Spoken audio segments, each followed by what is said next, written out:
Alors, avec ces 4 ingrédients, quelle est la dynamique qu'on va pouvoir lancer? C'est, je dirais, une dynamique en cycle court. Une dynamique en cycle court qu'on peut résumer en 4 mouvements. Un premier mouvement, c'est quelle hypothèse l'équipe a pour faire telle chose pour satisfaire son client.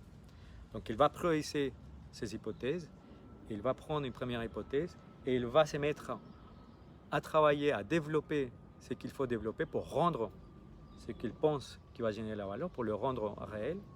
Et puis il va le livrer.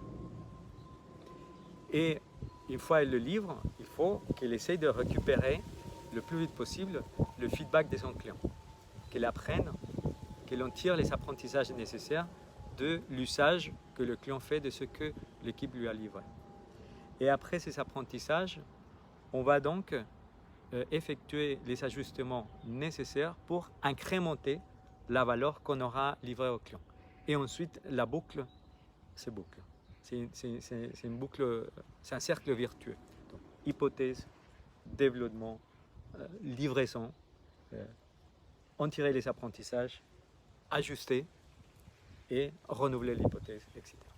Et dans ces cycles courts, dans ces dynamiques des cycles courts, donc on va arriver à des niveaux, différents niveaux de maturité, déjà entre l'équipe, comment ils travaillent ensemble, et la relation avec son client et sa connaissance de son client.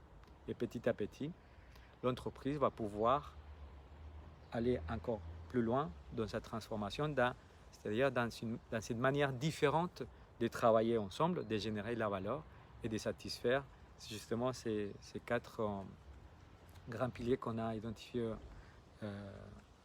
quand j'ai défini qu'est-ce que c'était une transformation agile. C'était la satisfaction client, la satisfaction collaborateur, voir comment l'entreprise assure le développement soutenable de son activité et voir comment il contribue à la protection de l'environnement et à l'évolution de la société. Donc, c'est comme ça que l'entreprise, à un moment donné, il va pouvoir arriver à une dimension différente où, et c'est le but ultime, je dirais, d'une transformation dite agile, c'est faire de sorte que l'entreprise soit capable à un moment donné de innover et de se transformer de manière continue. Parce que ça s'arrête jamais.